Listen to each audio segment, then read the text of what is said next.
everybody, unboxing Walcom Carbonio 360 Lite and Ego Carbonio 190 minigun, full-size gun. Let's just quickly unbox these and have a look what we got, and then I'll do some spraying videos when I can be up and away. If anybody's seen, and I'll try and remember to put a link in the description, if anybody's seen my unboxing video of the Slim Combat and the Slim Extra Light, you notice that I said about the reception on the cup, and obviously there's two types of reception. For the minigun you have the smaller reception, and for the full-size gun you have the larger reception.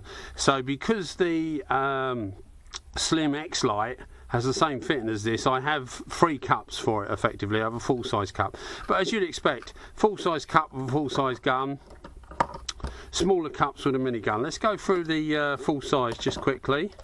Now these are digital versions, so you get the digital gauge with them. Initial impressions of all this stuff is that it's extremely well made, extremely well made. The sort of similar feeling you get with the Segola stuff, really, that it's very well made. The carbon fibre extends to the gauge body and the gauge adapter body. For anybody that doesn't know, that clicks on the end there. The idea is that you put this on your gun like so, adjust your pressure, and then if you want to you can remove this like so, he says. Just unpop that and away you go. One thing I noticed with this is that you have to turn the gauge on rather than just let air pass. On most gauges you let air pass and it automatically starts up. With this you have to turn it on and you can physically turn it off. So I don't know whether that's a good thing or a bad thing, but very, very well made. Both of these are digital, but the gauges are exactly the same. So that's the gauges. I'll get the guns out and we'll go through the guns in a second. You've got the spanner. You've got a better quality spanner, as you may well expect. There's nothing really to see in the cups.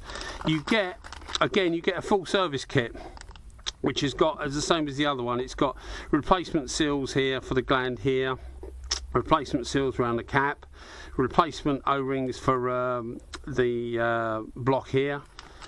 You know, good amount of stuff really. You've got some lubricating oil, small cleaning brush, and you've got some filters, which, you know, conventional filters go down the inside of the cup. So that's that one. We'll get this one out. Again, you get the same with this. I won't go through everything. You get the same service kit. It's just obviously smaller for the smaller gun. Gauge, spanner, instructions, etc. So I'll get these two out. I'll get rid of these, and we'll go through the guns. So here we are with both of the guns. This is full-size gun, so there's not really much to say about it. It is light, it's very light. I put it on my scales and it weighs 310 grams, which is, you know, is probably about as light as it gets really. How relevant that is, if you've got a full pot of paint with 600 millilitres in it, the difference is going to be minimal, I would think. But you know, because it is 100 millilitres of paint, probably make a difference in weight depending on what you're spraying. So I think the weight thing is a bit of a headline really, rather than anything that's too practical. But you know, it's not, none of the modern guns are that heavy anyway compared to what they used to be like. So yeah, good gun, very well made. Everything seems extremely well made. The carbon fibre aspect of it extends now. The old one, the 360, used to have a different outer cap to this. This one has got a complete carbon fibre cap, so it makes the cap very, very light. It's an aluminium body to the front of the air cap, which I'm not sure whether I like or not. And yes, I know it's light, but I think I probably would prefer a brass cap, like when you get the SATAs and things like that. They've got a really good quality front cap on them, but you know, it is what it is, I guess. So I look forward to using that. One thing I've noticed, because I have had these out the box, I haven't used them, I have had them out the box. To do this up it seems like a risk of cross-threading it sometimes. It just doesn't seem to fit as well as most conventional caps. So I found the best way is to turn it backwards so that it just drops one and then go like that, and you know it's right. But it seems to be easy to cross thread it. Maybe it's just because I'm new to it or whatever, but that's what it seems like.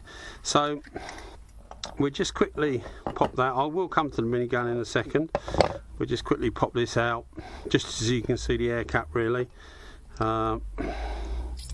Again, a little notch on the end there, which most of the manufacturers are doing these days, to allow you to, that's nice and loose, allow you to get the needle out without any problem. And quite, I see, what's that? That's quite a different design really, I suppose, on the air cap. It just looks a bit more mushroomy than most of them.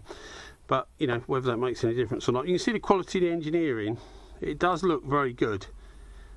This is like an aluminium composite here, which goes here, and then the carbon fibres put round it. Even the actual lever is carbon fibre. As I say, whether it's, you know, it's an old GTI Pro Lite, which is not the lightest of the spray guns, is 90 grams more. Sorry, which is very, very little. So anyway, that's that one. Now the main reason for the video was showing you this one, because when I first ordered this and got it through, I was expecting something bigger, and this came through, and it's a really dinky little gun. Again, looks really good quality the way it's made, very good quality. It's just a smaller version of that really, to a certain extent anyway. What I wanted to do is just show you, next to the other guns, some other guns that I've got, that what it actually is like. Now it's about the same size as an LPH80. Now LPH80 is probably the smallest of the miniguns. You've got the LPH80, but I class that more as like a bigger airbrush than a minigun really. It's a bit smaller. So I was surprised that this was a similar size, because I expected this to be bigger. I expected it to be normal size of a minigun, and it is 190 grams. But so is this. This is 190 grams. Now this is obviously one of Iwatta's smallest guns, as I say, but I think the weight saving is down to its size rather than, you know, the use of carbon fibre. Because if Iwata can do this with this, then there's nothing special about that, is there, so to speak.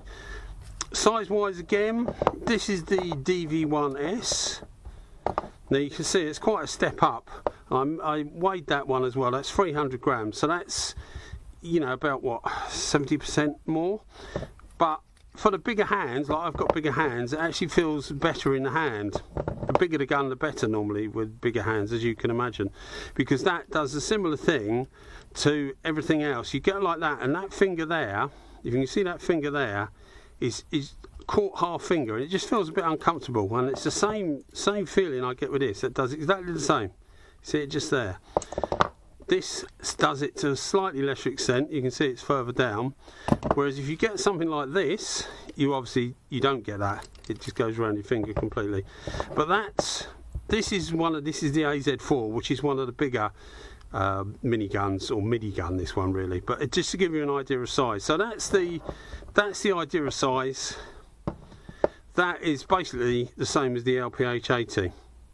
Looking forward to using it. Heard loads and loads of good things. One thing I will say is that the price in the UK of this is the same as the DV1S. They sell for about the same price. And with the DV1S you get 2 tips. With this you only get 1. But this is leaving me with the feeling of more value for money, and it's simply because you're getting 2 cups instead of 1 cup with this. You're getting a small cup and a bigger cup. This is about 70 millilitres and the other one's about 125 millilitres. So you get that with it, but you also get the digital gauge, which is, it's on its own, it's quite expensive. It's very well made. Looks good. I think it's probably too big for this gun, to be fair, but you get the digital gauge as well. So I think you're actually getting more for your money with this than you are for this. But ultimately, I suppose it depends how good it is and how well it sprays. All right then, guys. Well, I hope you enjoyed the video, and I'll get a video up as soon as I can of using this one, see how it goes. But I'll have to give it a few weeks anyway to try it out. All right, guys. Thank you. Bye bye.